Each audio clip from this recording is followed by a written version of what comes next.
Assalamualaikum warahmatullahi wabarakatuh.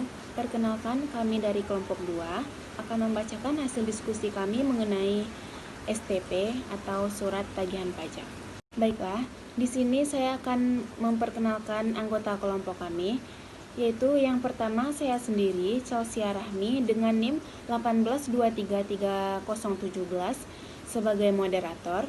Yang kedua ada Aidil Hermawan sebagai pemateri dengan NIM 182330003. Yang ketiga ada Anissa Ramadhani Hartoni sebagai pemateri dengan NIM 182330008.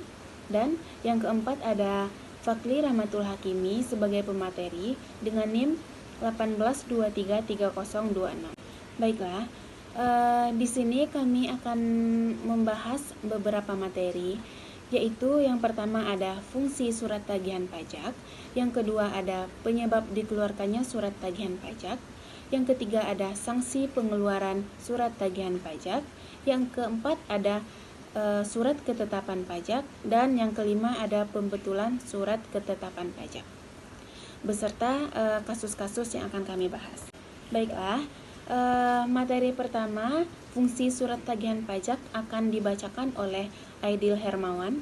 Kepada Aidil Hermawan dipersilahkan. Baik, terima kasih kepada moderator yang telah mengizinkan saya untuk menjelaskan. Di sini saya akan menjelaskan tentang fungsi surat tagihan pajak. Pasal 1 Undang-Undang Nomor 28 Tahun 2007 menjelaskan bahwa surat tagihan pajak atau STP adalah surat untuk melakukan tagihan pajak atau sanksi administrasi berupa bunga atau denda dan berfungsi sebagai koreksi pajak terutang, sarana mengenakan sanksi kepada wajib pajak, serta sarana menagih pajak.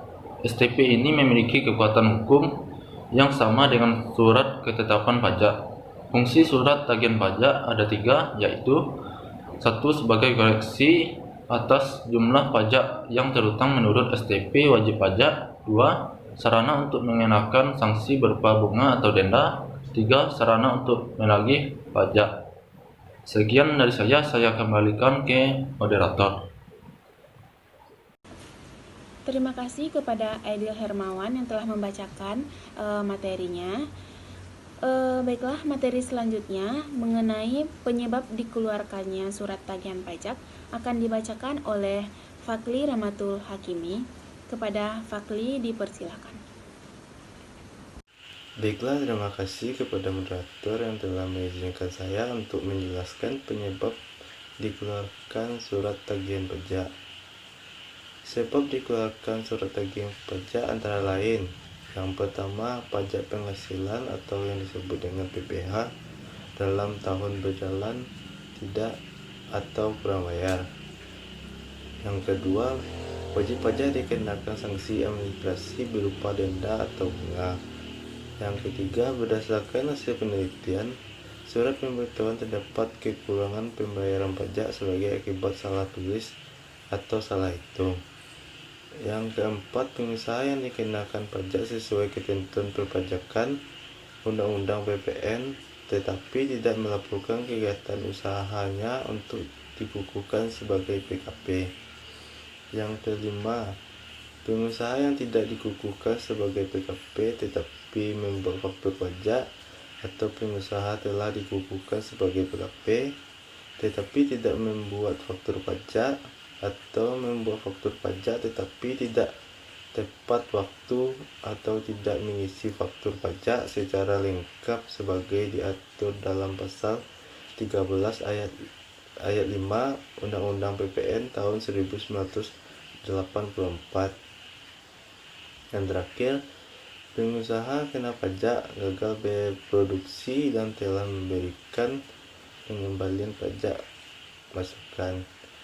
Baiklah, yaitu saya dapat sampaikan. Saya kembalikan kepada moderator. Baiklah, terima kasih kita ucapkan kepada Fakli Rahmatul Hakimi. Materi selanjutnya mengenai sanksi pengeluaran surat tagihan pajak akan dibacakan oleh saya sendiri. Baiklah, materi ketiga yaitu mengenai sanksi pengeluaran surat tagihan pajak. Sanksi yang dikeluarkan bagi penerima STP diatur oleh pasal 14 Undang-Undang Nomor 28 Tahun 2007, yaitu sanksi administrasi. 1. Sanksi administrasi berupa denda 50.000 jika wajib pajak tidak atau terlambat menyampaikan SPT masa, dan 100.000 jika tidak atau terlambat menyampaikan SPT tahunan. Yang kedua, sanksi administrasi berupa denda 2% dari dasar pengenaan pajak dalam hal pengusaha yang dikenakan pajak berdasarkan Undang-Undang PPN tidak melaporkan kegiatan usahanya. Yang ketiga, sanksi administrasi berupa bunga dalam hal wajib pajak membetulkan sendiri SPT-nya, yang mana hasil pembetulan tersebut menyatakan kurang bayar. Yang keempat, sanksi administrasi berupa bunga apabila wajib pajak terlambat atau tidak membayar pajak yang sudah jatuh tempo pembayarannya. Baiklah, materi selanjutnya mengenai surat ketetapan pajak akan dibacakan oleh Fakli Rahmatul Hakimi. Kepada Fakli dipersilakan. Baiklah, terima kasih kepada moderator yang telah mengizinkan saya untuk menjelaskan surat ketetapan pajak. Surat ketetapan pajak berdasarkan Undang-Undang Nomor 6 Tahun 1983 tentang Ketentuan Umum dan Tata Cara Perpajakan sebagai mana perubahan ketiga Undang-Undang Nomor 28 Tahun 2007. Pasal 1 nomor 15 surat ketetapan pajak adalah surat ketetapan yang meliputi surat ketetapan pajak kurang bayar atau yang disebut dengan SKPKB, surat ketetapan pajak kurang bayar tambahan atau yang disebut dengan SKPKBT, surat ketetapan pajak nihil atau yang disebut dengan SKPN, atau surat ketetapan pajak lebih bayar yang disebut dengan SKPLB. Lalu berdasarkan keputusan Ditjen Pajak, pihak yang berusaha mengeluarkan surat tersebut adalah Kantor Pajak Pratama atau disebut dengan KPP, dan dikeluarkan berdasarkan hasil pemeriksaan pajak. Surat ketetapan pajak berfungsi sebagai sarana untuk menagih kekurangan pajak, mengembalikan jika ada kelebihan bayar pajak, memberitahukan jumlah pajak terutang, mengenakan sanksi administrasi perpajakan, serta penagihan pajak. Baiklah, hanya itu saya sampaikan. Saya kembalikan kepada moderator. Baiklah, terima kasih kepada Fakli Rahmatul Hakimi yang telah membacakan materinya. Baiklah, kita masuk ke materi selanjutnya mengenai pembetulan surat ketetapan pajak yang akan dibacakan oleh Aidil Hermawan. Kepada Aidil dipersilakan. Selanjutnya saya akan menjelaskan tentang pembetulan surat ketetapan pajak. Berdasarkan Undang-Undang Republik Indonesia Nomor 6 Tahun 1983 tentang Ketentuan Umum dan Tata Cara Perpajakan, sebagaimana telah beberapa kali diubah, terakhir dengan Undang-Undang Republik Indonesia Nomor 16 Tahun 2009. Wajib pajak dapat mengajukan permohonan pembetulan SKP jika terdapat kesalahan. Pembetulan itu sendiri terbatas pada kesalahan-kesalahan berikut. 1. Kesalahan tulis pada nama, alamat, nomor pokok wajib pajak, nomor surat ketetapan pajak, jenis pajak, masa pajak atau tahun pajak, dan tanggal jatuh tempo. 2. Kesalahan hitung yang berasal dari penjumlahan atau pengurangan atau perkalian atau pembagian suatu bilangan.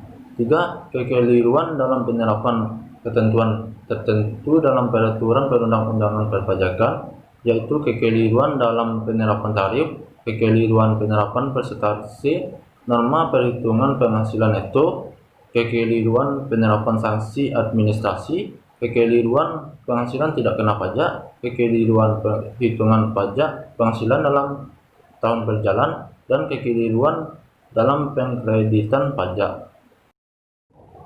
Apabila permohonan yang diajukan tidak memenuhi persyaratan permohonan pembetulan tersebut, dikembalikan disertai dengan pemberitahuan tertulis sebelum jangka waktu 6 bulan sejak permohonan diterima. Meskipun permohonan pembetulan tersebut dikembalikan, Anda masih dapat mengajukan permohonan.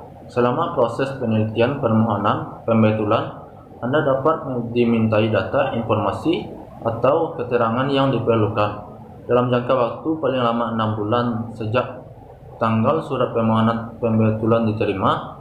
Surat keputusan pembetulan harus diterbitkan. Surat tersebut berisi keputusan 1.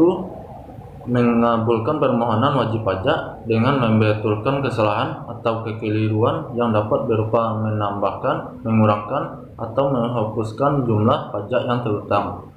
2. Menolak permohonan wajib pajak. 3.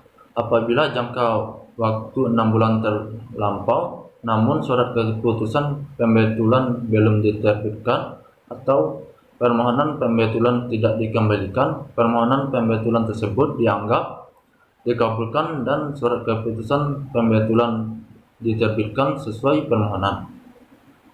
Sekian, saya kembalikan ke moderator. Terima kasih kita ucapkan kepada Aidil. Baiklah, kita masuk ke materi yang selanjutnya, yaitu mengenai kasus surat tagihan pajak ini yang akan dibacakan oleh Anissa Ramadhani Hartoni. Kepada Anissa dipersilahkan. Baiklah, terima kasih kepada moderator yang telah memberikan saya waktu untuk menganalisis kasus yang berjudul Tunggak 412 juta KPP Cibeunying sita aset penunggak pajak. Bandung, 26 April 2017, Kantor Pelayanan Pajak atau KPP Pratama Bandung Cibeunying aktif melaksanakan kegiatan penagihan. Kali ini proses penyitaan dilakukan atas satu bidang tanah seluas 5.030 meter persegi milik PT PDAP yang berlokasi di Ciater, Subang. Selasa, 25 April 2017, perusahaan yang bergerak dalam bidang usaha pertambangan dan galian itu menunggak pajak sebesar 412 juta. Kepala Kanwil DJP Jabar, Yoyo Satiotomo mengatakan penyitaan tersebut dilakukan sesuai mekanisme Undang-Undang Nomor 19 Tahun 1997 tentang penagihan dengan surat paksa sebagaimana telah diubah dengan Undang-Undang Nomor 19 Tahun 2000 berdasarkan prosedur penagihan pajak. KPP Pratama Bandung Cibeunying telah mengirim surat teguran yang dianjurkan surat paksa. Saya akan membedah kasus yang ada di samping tadi. Dari kasus di samping bisa kita lihat bahwa telah terjadi kasus penagihan pajak di Bandung. Proses penyitaan dilakukan atas satu bidang tanah seluas 5.030 meter persegi milik PT PDAP yang berlokasi di Ciater, Subang, Selasa 25 April 2017. Perusahaan yang bergerak dalam bidang usaha pertambangan dan galian itu menunggak pajak sebesar 412 juta. Berdasarkan prosedur penagihan pajak, KPP Pratama Bandung Cibeunying telah mengirimkan surat teguran yang dilanjutkan surat paksa. Dalam surat paksa tersebut, wajib pajak harus melunasi utang pajaknya dalam jangka waktu 2 kali 24 jam. Apabila dalam jangka waktu tersebut tidak dilunasi, proses penagihan berlanjut dengan tindakan penyitaan. Barang yang disita akan dilelang apabila wajib pajak tetap tidak melunasi tunggakan pajaknya dan hasil lelang akan disetorkan ke kas negara sebagai pelunasan utang pajak. Oleh karena itu, pembayaran pajak secara teratur akan memberikan kontribusi yang sangat besar terhadap penerimaan negara dan begitu juga sebaliknya. Terima kasih, saya kembalikan kepada moderator. Baiklah, hanya itu yang dapat kami sampaikan dalam presentasi kali ini. Jika terjadi kesalahan dan kekurangan, kami mohon maaf. Wabillahi taufiq wal hidayah. Assalamualaikum warahmatullahi wabarakatuh.